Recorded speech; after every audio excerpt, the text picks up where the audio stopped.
can't really afford to think about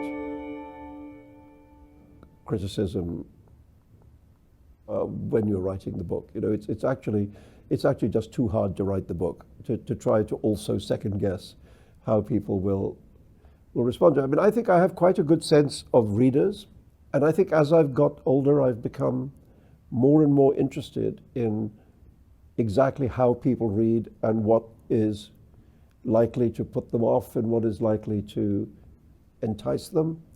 And I've become, so to speak, more conscious of the reader. You know, I think when I was younger, I was just doing my thing, and if readers showed up, that was fine, and if not, that was fine too. I had a kind of very much tougher attitude towards it.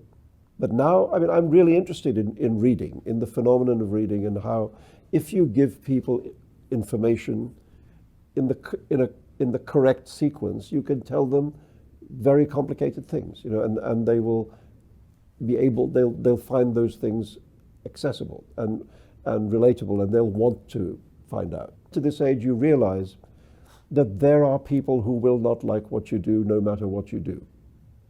You know, so I know that I could write the best book I've ever written, and there will be some people who just won't like it, and that's fair enough. You know, that's why there are many different kinds of books in bookstores. You know, people can choose what they like. But so I don't bother with that too much. I really don't bother with critical response.